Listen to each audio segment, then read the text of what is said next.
maliwanag na sasagap ang aming ginawa ko ay nagtayo ng salita ng pagkakinan at ng ating matangkad sa kalagayan pati ng ating mga kapatid na nasa labas ng tahanan para po sa paghahanap buhay, nagtatrabaho man at ang damo ng ito nakakaya pumasok sa ating buhay. Pagpalagi po kami lahat ng ating Panginoon nagpapalagi po sa inyo at tayo po ay dadako sa panalangin upang tayo po ay gagabagan ng ating Panginoon at ano po sa ating kamaan, ang pagpungan at tayo ay ang kanyang Kristiyano sa ating kalagitnaan. Magaman ito ay platform of our summit. Dahil tayong mga layo-layo tayo ng lugar at tayo ay tayo makapag-gather ng history. So, alam ko ang Panginoon at kasamahan natin. Dahil po, minsan tayo manalangin mga kapatid, samahan niyo po ako. Praise God, ka o Diyos, isang patingka at tuwalang ising, tinataas namin ang ilang pangako.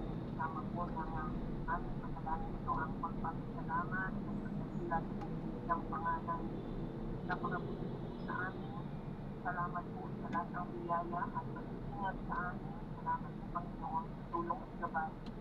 Salamat po sa pagpapahinga mo ng buhay sa amin at panibagong pag-asa, panibago o Diyos na tulong at panibagong Panginoon na wisdom po sa amin.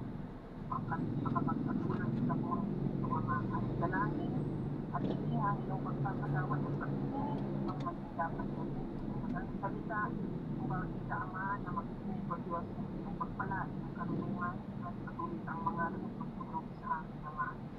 Sa tilahin na o Diyos sa ating pagkakatipong ito at ikaw nawa ang mag-ari ng mga salamat po. Salamat namin sa pangalan ng Panginoong Jesus. Amen. So we have here 15 participants na kapatid na naman po dito. So, since tayo po ay nagkakatipon sa pag-aaral ng mga Panginoon, ang ating po itis ngayon sa ating pag-ibig ay ang Book of Ecclesiastes. So, sabi ko nga pinalatan sa ating mga morning mana, na ang Book of Ecclesiastes ay napakalalim. Parang Islam na ating pong mababasa dito, reality of life, mga karunungan na nanggaling ng ating Solomon, nakita niya sa buhay ng buhay nila. At hindi maginam natin kung matunghayan pagka Solomon man na isang marunong na, tinulong sa Panginoon, may karunungan ng nagaling sa ating Panginoon na nakita ang realidad ng buhay, nakita ang pinakamalaan, pinakapuluhan ng buhay. Pagsalili pala na itali natin ito ang mas maunawaan natin ang bawat purpose ng activity o ang ating kabatasan. Ang ating pagiging pag-ibig ng Panginoon para sa ating mag-umatig sa mundo. So, isa natin sa Ecclesiastes chapter 1. So, hindi ko na babasahin yung chapter kasi medyo gusto kong sabi pero gusto kong sa isating mga kapatid, sundan nyo na lamang ng mga Biblia at mali ang Book of Ecclesiastes. Isa sa mga kapatid na pinapakita ko ang Book of Ecclesiastes ang lagi nyo makasok ang natin. Bakit dito ko ba dito? Yung kapag binanggit ang subject dito parang ang may agad natin ang kapitan ni Solomon yung mga walang kabuluhang nangyari sa buhay ng isang tao o ng lalaki. So, sabuhin natin bakit kaya minsan nakapagod tayo, bakit kaya maraming bagay ang paulit-ulit na nangyari sa ating mga buhay. Mga tanong na hindi natin kayang sagutin pero malalaman natin isang expert, isang marunong na tao. Kaya ang karunungan Ito siya, sa kapatid natin po doon na ang buhay ay walang kabuluhan. Gusto ko pong bigyan ng pamagapito na emptiness of life apart from God. So, may mga panahon, mga kapatid, na kahit na ginagawa naman natin yung lahat, ginagawa natin ang tamang pamamaraan, o pagsisikap, isang mapapaisip tayo mga kapatid, ito ba talaga ang buhay? No? Gigising ka, magising sa umaga, magtatrabaho, mapapagod sa trabaho, mapapagod sa gawain ng mga bahay, kung tayo ay nakatoka sa bahay, kakain tayo, matutulog, gigising uli, magtatrabaho, then paulit-ulit lang din yan yung mga kapatid ng ating mga buhay. At minsan, may mga bago-bago natin pupuntan, kapag nandoon na, magiging masaya tayo, pero pag nakuha na natin kung start still longing for another, kung ano ba ang kasunod, ano pa ba ang gusto ko, parang still longing mga, yun yung hinaharap na problema mga kapatid ng Book of Ecclesiastes, sabi yung nakita at inaral ni Solomon. So, unang-unang sinabi doon na vanity of vanity doon sa chapter 1 verses 1 and 2 mga kapatid. Ang sabi ni King Solomon doon sa Ecclesiastes na vanity of vanity, vanity, says the preacher, vanity of vanity, all is vanity. So, sinasabi niya na ang lahat ng mga bagay ay walang kabuluhan. So, anong ibig sabihin nito mga kapatid? Yung salitang vanity na ginamit niya mga kapatid, hindi lamang ibig sabihin nyo na parang nagmamalaki siya na ang lahat ng mga bagay na nakikita niya ay parang walang kabuluhan sa kanya dahil mayaman siya, dahil nabig yung mga kapatid. Kundi, ang idea ng sinasabi mo vanity is lahat ng mga bagay ay just like a vapor o parang mist lang siya mga kapatid o dadaan lang siya usok pansamantala lang something na mahirap ang hawakan sapagkat hindi siya magtatagal parang hawak sa umaga na nakikita mo pero maya ay wala na. So maraming bagay sa buhay natin yung gano'n. Kagaya ng pera, kagandahan, kabataan, no? May pera ka ngayon, mamaya, nawawala na yung pera, no? Bata tayo kahapon, pero lumilipat yung ating kabataan. Maganda tayo dati, gwapo tayo dati, pero aminin natin na lumilipat yung ating pong kagandahan. Dati tayong sobrang lakas ng pangangatawan, pero hindi mahingat na, no? Yung trabaho na meron tayo, maaaring mo iba't ibang pagkakataon at lumilipat ang panahon na yung ating mga pagka-ari-arian ay mawawala din sa atin. So, ang tanong ng Ecclesiastes, kung ang lahat ng ito ay lilipat, saan natin ilalagay ang ating buhay? Ang lahat ng meron tayo, yung sabi niya, lahat dito isang araw ay mawawala. Kaya niya pinag yung vanity of vanity. Pangalawa, ang tao ay nagtatrabaho, no? Sabi ng verse 3 doon sa Ecclesiastes chapter 1. Nagtatrabaho tayo, ano ang ating mapapala sa trabaho natin? Ano ang dulo ng lahat ng ating mga pagpapagal, mga kapatid? Sabi ng verse 3 ng Ecclesiastes, what profit had a man of all his labor, dissipated under the sun. Pag sinabi under the sun, ibig literal na nangyayari reality sa mundo na ginagalawan natin. Hindi sinasabi ng Bible na masamang magtrabaho mga kapatid. Pero ang tanong ay ano ang permanente na mapapala natin doon sa mga labor na ginagawa natin? Ito ba ay pang ito lang or meron itong bahagi sa eternal mga kapatid? Sa buhay natin, kapag nag-20 ka na, diba 19 pa lang, mga 18 pa lang nagtatrabaho na. So, almost 3/4 of your life ay nagtatrabaho tayo, nagsisipon, nagpupundak, no? Nagpapagod tayo, nagsasacrifice tayo, pero darating ang araw ng lahat po ng mga yan ay iiwan po natin.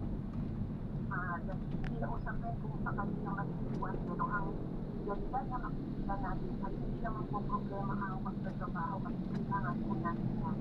Ang ating po titingnan dito ay ang trabaho maaari na maging bahagi na nakabuang buhay natin. So, yung mga early stage pa lang, nagtatrabaho na, bata pa lang, nagtatrabaho na. So, ano ang magiging dulo ng ating mga pagpapagal na ito? So, by under the sun or merong pagkagamit ng mga bagay na ito para sa eternal na buhay natin, sa magiging buhay natin.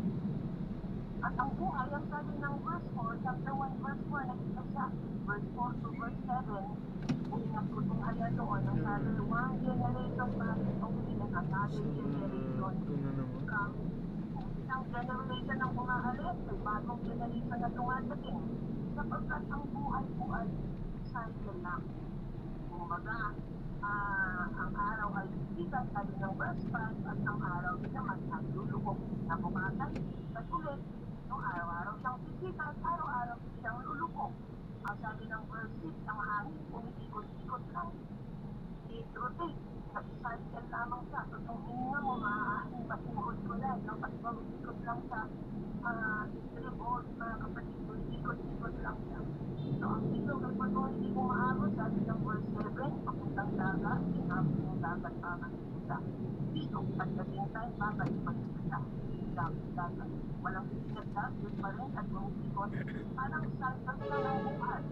So, may papanganak, pagkatapos na siya ay makapag-aral, magtatrabaho, pagkatapos mag-struggle, makapag-nagkatawa, nag-akala ng mga struggle, tapos pagkakailan na tayo mga kapatid at ang dulo ay kamatayan pagkatapos na namin situation, mga susunod na generation. So, ikot lamang ang buhay. Yun yung nakita ni Salomon. At sabi ng verse 9 ng Ecclesiastes, the things that has been is that which shall be ang sabi doon. So, napakalalim kung babasahin mo verse 9 mga kapatid. Maaaring magbago ang technology.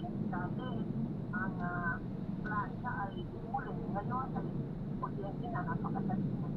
Dati natatandaan ko doon ang communication ay sa paper lang dati doon. Paper dati. No?